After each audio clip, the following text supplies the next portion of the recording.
నీవు లేని నేను లేను, నేను లేక నీవు లేవు, నేనే నువ్వు, నువ్వే నేను లేనిచో ఈ జగమే లేదు. ఒక సంబంధం అందంగా ఉండాలంటే ఇద్దరూ ఒకరినొకరు అర్థం చేసుకోవాలి. కానీ ఒక స్త్రీలో ఇలాంటి లక్షణాలు కనిపిస్తే ఎంత మంచివాడైనా, ఎంత ప్రేమించిన వాడైనా దూరం అవ్వడం ఖాయం. చోటు చేటు అలవాట్లను మార్చుకుంటే ప్రతి సంబంధం బలపడుతుంది. చిన్న మార్పులు పెద్ద ఫలితాలు ఇస్తాయి. ఎప్పుడు నెగటివ్గా మాట్లాడే స్త్రీ చిన్న సమస్య అయినా పెద్ద డ్రామా చేయడం, ప్రతి విషయంపై ఫిర్యాదు చేయడం, ఇవి ఎవరూ ఇష్టపడరు. పాజిటివిటీ ఉన్న చోటే ప్రేమ పెరుగుతుంది. ఇతరులను తగ్గించి చెప్పే అలవాటు, ఎప్పుడూ ఇంకొకరితో పోల్చడం, వాళ్ళు అలా చేస్తారు నువ్వు ఎందుకు చేయవు అన్న మాటలు ఏ మనసునైనా దెబ్బతీయగలవు. పోలికలు సంబంధాన్ని నాశనం చేస్తాయి. రెస్పెక్ట్ ఇచ్చని స్త్రీ ప్రతి కంటే విలువైనది గౌరవం, ప్రీతి కంటే విలువైనది గౌరవం. రెస్పెక్ట్ లేకుంటే సంబంధం ఎంతకాలం నిలబడదు. మగాన్నైనా ఆడదాన్నైనా గౌరవం కావాలనే మనస్సు ఉంటుంది. అవసరాన్ని బట్టి మాత్రమే ప్రేమ చూపే స్త్రీ ప్రేమ ఒక లెక్క కాదు, ఒక లాభ నష్టాల ఖాతా కాదు. కేవలం అవసరమైనప్పుడు మాత్రమే ప్రేమ చూపితే అది ప్రేమ కాదు, ఉపయోగం మాత్రమే. ఎప్పుడూ డామినేట్ చేయాలనుకునే స్వభావం. ఒక సంబంధంలో ఇద్దరూ సమానులే, ఒకరిని ఒకరు వినాలి, అర్థం చేసుకోవాలి. ఎప్పుడు నేను చెప్పిందే ఇదే, నేను చెప్పిందే సరైనది అనుకునే యాటిట్యూడు ఎవరినైనా దూరం చేస్తుంది. స్వయం సమ్మానం లేని స్త్రీ, తన్ను తాను గౌరవించుకోని మనిషిని మరెవరూ గౌరవిస్తారు. తన విలువ తెలుసుకున్న స్త్రీ మరింత ఆకర్షణీయంగా ఉంటుంది. మగాడైనా ఆడదైనా సంబంధం నిలబడేది మంచి మనస్సు, పరస్పర గౌరవం, నిజమైన ప్రేమ వల్లే. ఒక స్త్రీ ఈ లక్షణాలను దూరం పెడితే ఆమెను ఏ మగాడికైనా కాదు, ప్రపంచానికే నచ్చుతుంది. ఎందుకంటే నిజమైన అందం మనస్సులో ఉంటుంది. నిజానికి మగాడికి నచ్చడం అంటే కేవలం రూపం కాదు, గుణాలు, మనస్సు, ప్రవర్తన అన్నీ కలిసి నిర్ణయిస్తాయి. ఈ క్రింద పాయింట్లు చాలా నిజమైనవి, ప్రాక్టికల్లీ ప్రూవన్ అయినవి. నిజాయితీ, సరళత. మగాళ్ళు డ్రామా కంటే సింపుల్ అండ్ స్ట్రైట్ ఫార్వర్డ్ ఉన్న స్త్రీలను ఇష్టపడతారు. ఫేక్ ఎమోషన్స్ కన్నా నిజమైన మాట చాలా ఆకర్షిస్తుంది. గౌరవం ఇవ్వడం. పురుషుడైన స్త్రీ అయిన తన అభిప్రాయాన్ని, పనిని, వ్యక్తిత్వాన్ని గౌరవించే మహిళని ఎక్కువగా ఇష్టపడతారు. Respect is equal to strong relationship. అండదండలు ఇవ్వడం, అతను డౌన్గా ఉన్నప్పుడు సపోర్ట్ చేయడం, ఎదగడంలో ప్రోత్సహించడం. ఇలాంటి స్త్రీని మగాడు ఎప్పటికీ విడిచిపెట్టడు. కమ్యూనికేషన్ క్లియర్గా ఉండాలి. మనసులో ఉన్నది మాట్లాడటం, మిస్అండర్స్టాండింగ్స్ రాకుండా ఎక్స్ప్లెయిన్ చేయడం. బాగా మాట్లాడే మహిళతో జీవితం చాలా సులభంగా ఉంటుంది. సెల్ఫ్ రెస్పెక్ట్ ఉండటం, అతి అవసరం లేకుండా తక్కువ చేసి కనిపించుకోవడం కాదు. తన విలువను తెలుసుకొని మాట్లాడే స్త్రీని పురుషులు అత్యంత గౌరవిస్తారు. Positive attitude and calm nature. Needless anger, over reaction, comparison ఇవన్నీ నచ్చవు. ఒక స్మైల్, ఒక శాంతమైన స్పందన మగాడి హృదయాన్ని గెలుస్తాయి. స్వతంత్రత. తన డెసిషన్స్, తన గోల్స్, తన డ్రీమ్స్ ఉన్న స్త్రీ చాలా అట్రాక్టివ్గా కనిపిస్తుంది. డిపెండెన్సీ కన్నా రెస్పాన్సిబిలిటీ ఎక్కువగా ఇంప్రెస్ చేస్తుంది. జాలి మరియు ప్రేమ. చిన్న చిన్న కేరింగ్ జెస్టర్స్, అండర్స్టాండింగ్, ఎఫెక్షన్ ఇవన్నీ పురుషుడు లోతుగా కనెక్ట్ అయ్యే క్వాలిటీస్. ఎలా ఉన్నా నచ్చరు, ఇలా ఉంటే నచ్చుతారు అని వాళ్ళు అంటారు. అలానే అనుకుని మారామా అప్పుడు అసలు నచ్చం. పోనీ మనం మనలాగా ఉంటే మనలోని ఒక్కో పాయింట్ని వెతికి మార్చి చివరికి మీరు మునిపటిలా లేరు అనేస్తారు. సంపాదనలో పడితే టైం ఇవ్వటం లేదంటారు. టైం ఇస్తే పని పాట లేనోడని అంటారు. ఖర్చు పెట్టి ఏమైనా కొనిస్తే డబ్బు విలువ తెలియని మనిషి అంటారు. పోనీ కామ్గా ఊరుకుంటే అంతేలేండి, నేనంటే మీకేం ప్రేమ లేదని అంటారు. ఇచ్చినా సావే, ఇవ్వకపోయినా సావే. ఫార్మల్స్ మీకు సూట్ అవుతాయని అంటారు. వేశాక అబ్బే ఆ పొట్ట తగ్గిస్తే బాగుండును అంటారు. జీన్స్లో లావుగా ఉన్నారంటారు. లుంగీ కడితే పల్లెటూరోడిలా ఉన్నావంటారు. బైక్ మీద తిప్పితే ఏదో కారులో తిప్పినట్టు ఏంటా ఫోజు అంటారు. కారు కొంటే ట్రాఫిక్లో ఇరుక్కున్నప్పుడు వద్దంటే ఈ డబ్బా కారు ఒకటి కొన్నారు, అదే బైక్ అయితే జుమ్మని పోయేవాళ్ళము అంటారు. చెల్లెల కోసం ఏమన్నా కొన్నామో అంత ఏం అక్కర్లేదు, ఇంత చాలు అంటారు. వాళ్ళ చెల్లి విషయంలో అంతేలేండి. మీ చెల్లెల కోసమైతే అసలు ఆలోచించరు, కానీ మా చెల్లెల విషయానికి వచ్చేసరికి డబ్బులుండవు అని నిష్ఠూరాలాడతారు. బ్యాలెన్స్ చేసుకోవాలి అంటారు, చేస్తే సచ్చినా నచ్చరు. నేను ఇవన్నీ ఏకరవు పెడితే కళ్ళల్లో నీళ్లు తిరుగుతాయేమో, కానీ ఇలాంటి నిజాలు ఇలా చెప్పకూడదు. కాబట్టి లైఫ్లో అన్నీ బ్యాలెన్స్ చేసుకునే వాళ్ళే నచ్చుతారు. ఎవరిని ఇంప్రెస్ చేయడానికి ఏ పని చెయ్యొద్దు. మనం ఎలా ఉన్నామో మనమే బేరేజు వేసుకుని సరిదిద్దుకుంటే మంచిది. ఎవరినైనా అనవసరంగా బ్లేమ్ చేయడం, తిట్టడం మానుకోవాలి. చాలా సమస్యలు పోతాయి. మిమ్మల్ని చూసి చాలామంది ఆడవారు, మగవారు కూడా ఇంప్రెస్ అవుతారు. పేరెంట్స్ను ఇంప్రెస్ చేద్దామని భార్యను పక్కన పెట్టడం కానీ, భార్యను ఇంప్రెస్ చేద్దామని పేరెంట్స్ని పక్కకు తోసేయడం చేయకూడదు. అలాగే చెల్లెల్ని మీరు ఇంప్రెస్ చేసినా ఆమె మీకు రెసిప్రొకేట్ చేయలేకపోవచ్చు. ఆమె ప్రాబ్లమ్స్ ఆమెకుంటాయి. ఎప్పుడూ ఇతరుల మెప్పు కోరుకోవద్దు. ఒకవేళ వారు మెచ్చుకున్నా అది చాలా తాత్కాలికం. పాత విషయాలు తలుచుకొని అవును అతను చాలా గొప్పవాడని ఎవరూ మెమరీలో పెట్టుకోరు. ఎప్పుడూ వర్తమానంలోనే ఆలోచిస్తారు. మీకు ఎల్లప్పుడూ నిరంతరం ఇంప్రెస్ చేయడం అయ్యే పని కాదు. దీనికి ఎవరో ఎగ్జెప్షన్ కాదు. మనం చాలా మంచి వాళ్ళం, చాలా స్పెషల్ అనుకుంటే సమస్యలు మొదలవుతాయి. ఇక్కడ మెప్పు కోరుకోకపోయినా మనం చేతనైన సాయం చేయటం మానకూడదు. అది ఇంట్లోంచి మొదలు అవ్వాలి. ఒక మగాడు కళ్ళకి కనిపించే అందమైన ఆడదాని శరీరం చుట్టూ ఎంత మాయ ఉందో చెబుతారు. రమణ మహర్షి నువ్వెవరో అనే సెల్ఫ్ ఎంక్వైరీ 10 ఏళ్లకు పైగా చూస్తుంటాను. అసలు మాయ ఏంటి, అది క్షణాల్లో ఎలా జారిపోతుందో చూద్దాం. అది ఓ దట్టమైన అడవి. 30 ఏళ్ల వయసున్న ఓ గిరిజన కన్య అలా తల మీద నీళ్లు కడవ పెట్టుకుని సన్నటి బాటలో పోతుంది. మనలాంటి నాగరికుడు రోడ్డు మీద కారులో వెళుతూ ఆమె ఎంత బాగుందో కదా అనుకున్నాడు. ఆమె శరీరం అతనికి అందంగా కనిపించింది.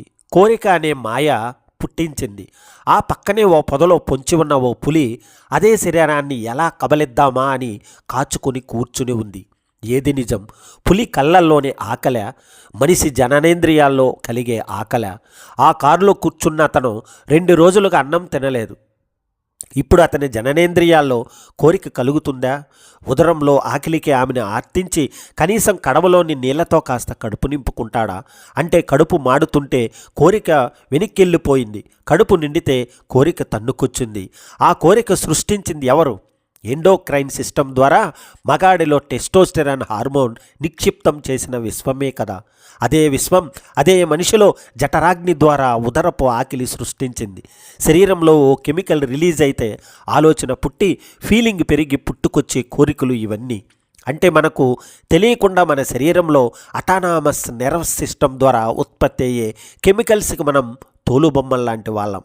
ఇది మాయ కాక ఏముంది? ఇప్పుడు రమణ మహర్షిని గుర్తు తెచ్చుకొని నువ్వెవరు అంటే ఏం సమాధానం వస్తుంది? నేను అనేది మాయమవుతుంది కదా. కపిల మహర్షి సాంఖ్య దర్శనంలో మన పర్సెప్షన్లో అహం ఓ భాగమని ప్రస్తావించబడి ఉంటుంది. ఓ అమ్మాయిని చూడగానే ఒక మగాడు ఇంత అందగత్తె నా స్వంతమైతే ఎంత బాగుంటుందో కదా అని ఊహల్లోకెళతాడు. నీ స్వంతం అవ్వాలనే కోరిక అహం ప్రేరేపితమైనది. ఆమె దూరంగా కనిపిస్తుంటే ఆమెను కబుర్లు చెప్పి ప్రసన్నం చేసుకుని స్వంతం చేసుకున్నామనుకుంటున్నావు. కానీ ఆమె సోల్ని నీ స్వంతం ఎలా అవుతుంది? అహం శరీరాన్ని కోరుకుని శరీరాలు కలిసినప్పుడు సంతోషం, విడిపోయినప్పుడు దుఃఖాన్ని కదా మిగిలించింది. అది అహం సృష్టించిన మాయ, వేదన, కోరిక ద్వారా ఉద్భవించిన సఫరింగే కదా. మనిషికి జాలి ఉన్నప్పుడు కోరిక కలగదు. ద్వేషం ఉన్నప్పుడు, కోపం ఉన్నప్పుడు, డిప్రెషన్లో ఉంటే కోరిక కలగదు. అంటే కోరిక అనేది క్షణక్షణం మారుతుండే మాయే కదా. వర్షానికి మనిషి రూపంలో ఉన్న మగాడి శరీరం, ఆడదాని శరీరం మధ్య వ్యత్యాసం తెలియదు. జంతువులకి తెలియదు, పక్షులకి తెలియదు. అన్నీ మనందరినీ ఒకేలా చూస్తాయి. కానీ మన కళ్ళలోని ఏం పెట్టబడింది? కొందరికి లావుగా ఉంటే నచ్చుతారు, కొందరికి సన్నగా ఉంటే నచ్చుతారు. చీర కట్టుకుంటే కొందరికి ఇష్టం, మోడర్న్ డ్రెస్ కొందరికి ఇష్టం. ఇవన్నీ వేరువేరు స్థాయిలో ఈ 3 డైమెన్షనల్ ప్రపంచంలో నీలోకి నువ్వు వెళ్ళి ఆత్మశోధన చేసుకోకుండా అడ్డుకుంటున్న మాయలే కదా. ఆ మగాడిలో కోరిక రగిలిస్తుంటే ఓ జంతువుకి ఓ కండముక్క మాత్రమే. ఇంత చిన్న సృష్టి మిస్టజియంలో మనం భగవద్గీత చదువుతాం, రమణ మహర్షిని చదువుతాం, కానీ పర్సెప్షనల్ డైమెన్షన్ మాత్రం ఒడిసి పట్టుకోలేం. ఒక ఆమె అద్దం ముందు నిలబడి తాను ఎంత అందంగా ఉన్నానో తనివి తీరా చూసుకుంటుంది. దాన్నే కోరిక అంటారు. శరీరం పట్ల మమకారం మోహం మీద చిన్న మొటిమి నుండి ట్యూన్ అయిపోయిందని, మొహం చివరికి 60 ఏళ్ళు వచ్చేసరికి మెల్లిగా ముడతలు పడిపోయే మొహం వరకు 60 ఏళ్ళు పాటు రోజు అద్దంలో చూసుకుంటూ వేదనను అనుభవించింది. శరీరాన్ని 20 ఏళ్ళలా నిలుపుకోవాలన్న తపనతో ఎంత మాయ! కాస్త ఆక్సిజన్ తోడైతే ఇనుప ముక్క తుప్పు పడుతుంది, కాస్త నీళ్లు తగ్గితే మొక్కలు వాడిపోతాయి, చచ్చిపోతాయి. నిన్న మన ఇంట్లో ఎక్కడో తిరుగుతూ కనిపించిన చిన్న పురుగు గంట తర్వాత చనిపోయి కనిపించింది. ఇంత డైనమిక్ విశ్వంలో డిఎన్ఏలో ఉన్న క్రోమోజోమ్స్, టెలిమర్స్లో జరిగే మార్పులు కూడా తట్టుకోలేక వాటి వల్ల పైకి ఏర్పడే ముడతలను చూసి దిగులు పడిపోవడం మాయ కాక ఇంకేముంది? ఇవేం కాకుండా ఎలా బ్రతకాలి అనే ప్రశ్న వెంటనే వేస్తారు. మనకు 100 ఏళ్ళు జీవితాన్ని నింపుకోవడానికి ఓ కాలక్షేపం కావాలి. మనలోని ఒంటరితనాన్ని నింపుకోవడానికి ఓ స్త్రీ కావాలి, మగాడు కావాలి. ఎందుకంటే లోపలంతా ఖాళీ ఉంది. ఓ అందమైన అమ్మాయి మనల్ని వరిస్తే నేను ఎలిజిబుల్ అనే నమ్మకం వస్తుంది. కాసేపు ఆ ఖాళీ తిరుగుతుంది. అంటే మన లోపల ఖాళీలు పూడ్చుకోవడానికి మనుషులతో స్నేహం కావాలి. స్నేహం అంటే నీ హృదయంలో ప్రేమంతా నిండిపోయి చేస్తున్నది కాదు, లోపల ఖాళీ పెట్టుకుని మీరంతా వచ్చి నన్ను ప్రేమించండి అని అడుక్కుంటూ చేస్తున్నది. ఇలా జీవితాంతం లోపల ఖాళీ పెట్టుకుని బ్రతుకుతున్నాం కాబట్టే మాయ కమ్ముకుంది. ఏం మాయంటే, నీ అందాన్ని ఎవరో పొగడాలి, అప్పుడు నీపై నీకు ప్రేమ పుట్టుకొస్తుంది. నాకు కాస్త వాల్యూ ఉంది అనే నమ్మకం కూడా కలుగుతుంది. బయట ఎవరో మెచ్చుకోవడానికి కావలసిన అన్ని ప్రయత్నాలు చేస్తూనే ఉంటాం. జ్ఞానం రూపంలో, రాతల రూపంలో, నటన రూపంలో, మాట్లాడడం రూపంలో. ఎందుకంటే అహం సంతృప్తి పడాలి కదా. అందుకే రమణ మహర్షి నువ్వెవరు అనే సెల్ఫ్ ఎంక్వైరీ నాకు మామూలుగా కనిపించదు. నా చుట్టూ మనుషుల్లోని, నాలోంచి ఆ మనుషుల్లోకి, ఆ మనుషుల్లోంచి నాలోకి నిరంతర ప్రసరించే ఎనర్జీలోనే భావోద్వేగ అహం ప్రేరేపితమైన చర్య ప్రతిచర్యలు నా ఆత్మని చేరుకోవడానికి మార్గం చూపుతూ ఉంటాయి. జీవితంలో ఎంతోమంది మహానుభావులు ఆడది తోడు లేకుండానే బ్రతికినారు.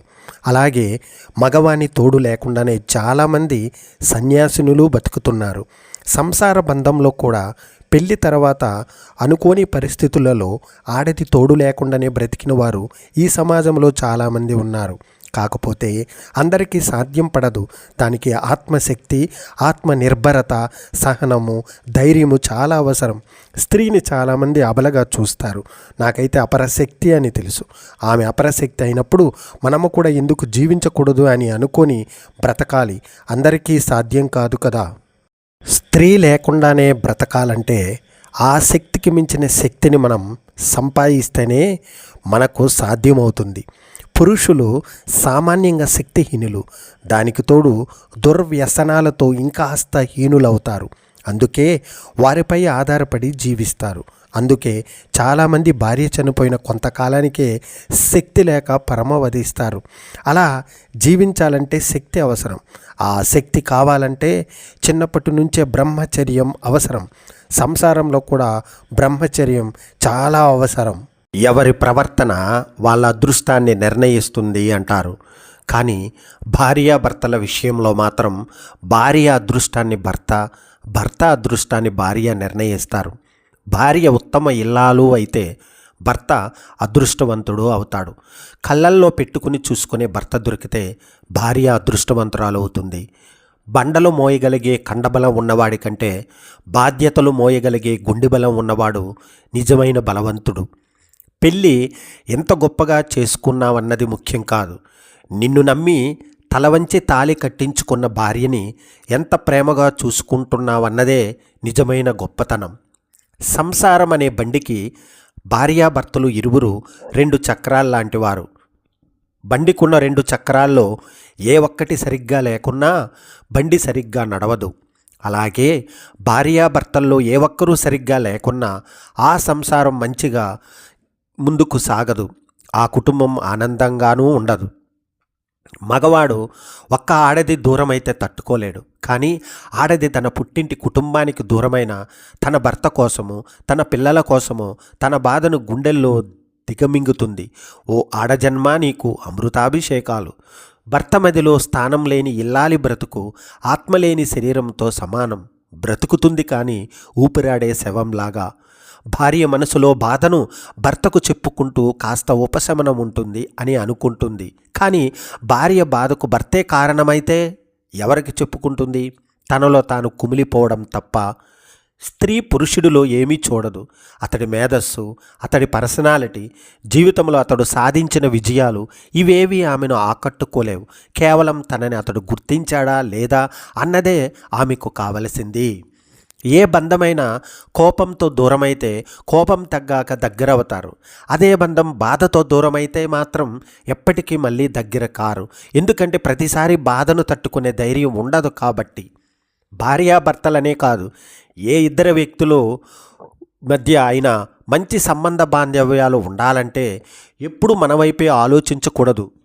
ఒకసారి ఎదుటివారి కోణం నుంచి కూడా ఆలోచించి చూద్దాం అని అనిపిస్తే చాలు, ఆ బాంధవ్యం గట్టిపడుతుంది.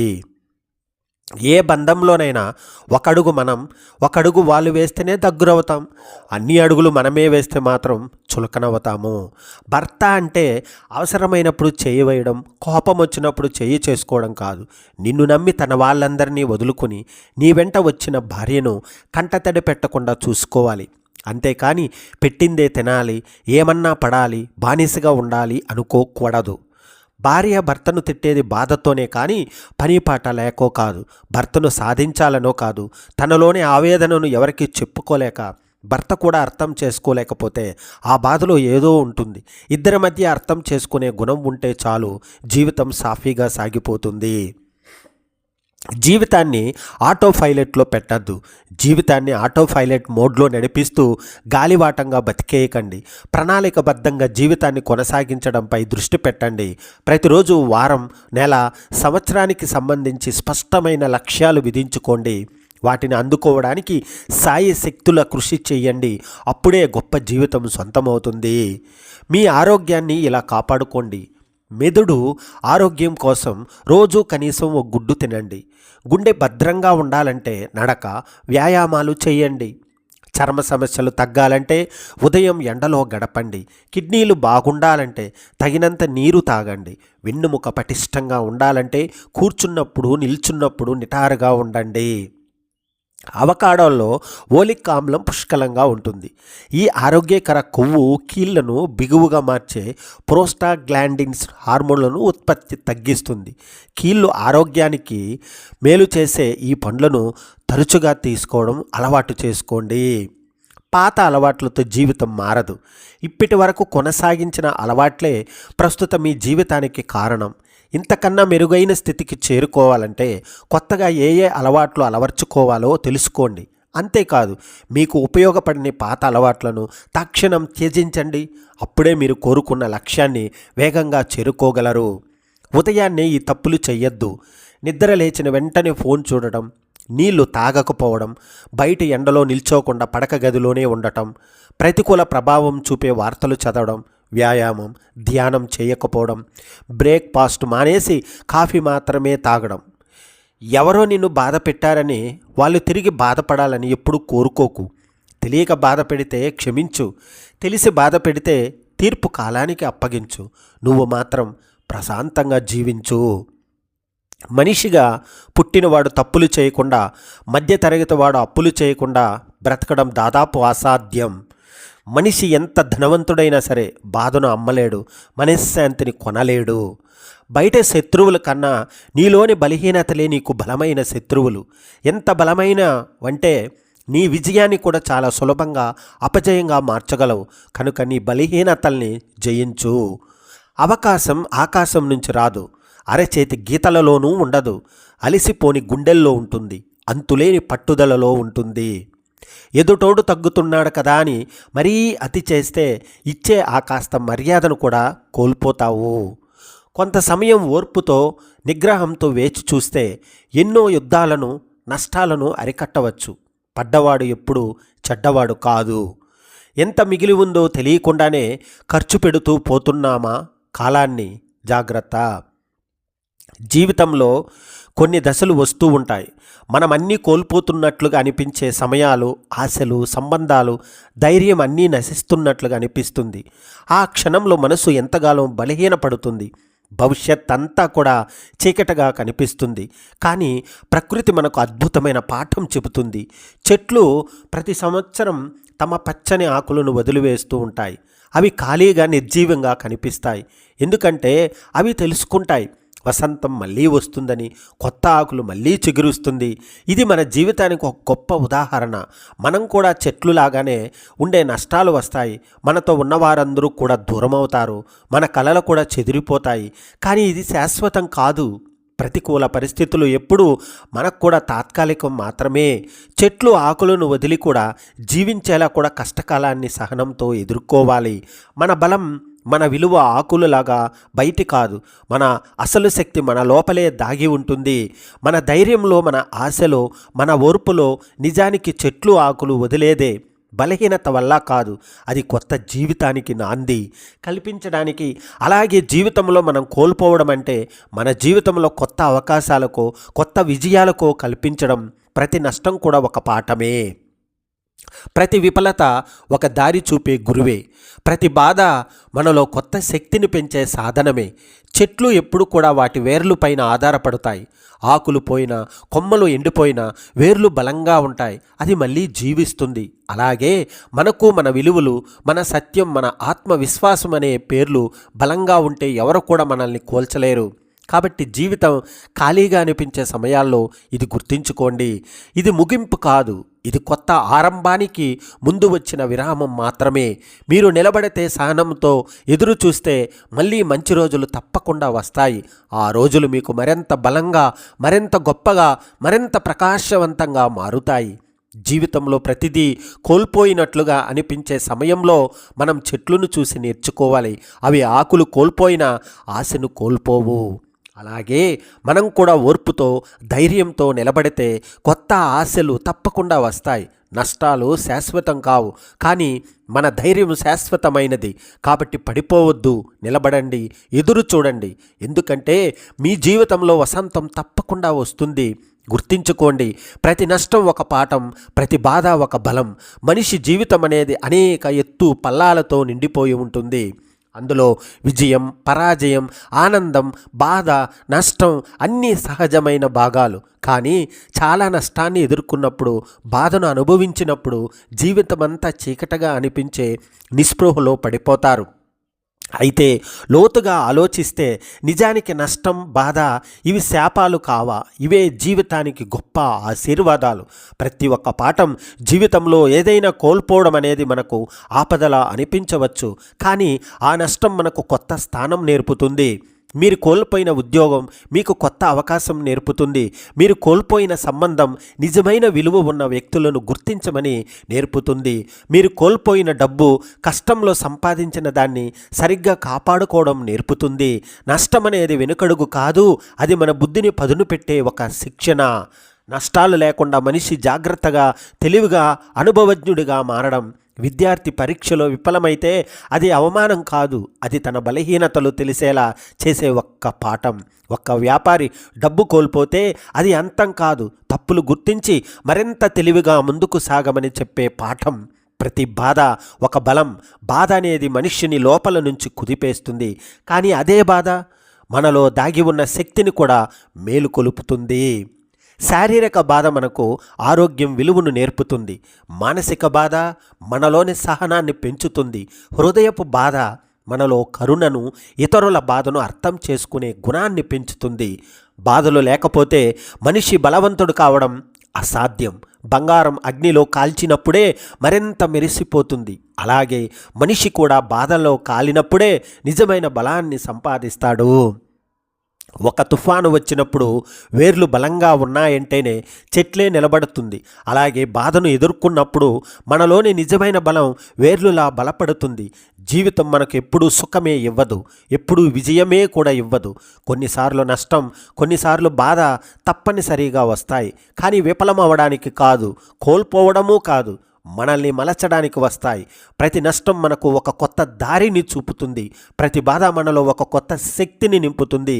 ప్రతి విఫలమైన ప్రయత్నం మనకు ఒక విజయమైన బలమైన పునాది వేస్తుంది. నష్టం అనేది పోవటమే కాదు, ఒక పాఠం. బాధ అనేది శాపం కాదు, అది ఒక బలము అనుకోవాలి. జీవితంలో కోల్పోవడం, విఫలమవ్వడం, బాధపడడం తప్పనిసరి. కానీ వాటిని మనం ఎలా స్వీకరించామనేదే మన భవిష్యత్తును నిర్ణయిస్తుంది. ఎవరైతే నష్టాలను పాఠాలుగా, బాధలను బలంగా మార్చుకుంటారో వారే మహానుభావులు అవుతారు. అందువల్ల మీరు ప్రతి నష్టాన్ని ఒక గురువుగా తీసుకోండి. మీరు అనుభవిస్తున్న ప్రతి బాధను ఒక సాధనంగా తీసుకోండి. మీరు ఈరోజు ఏడుస్తున్న రేపు అదే బాధ మీకు శక్తి అవుతుంది.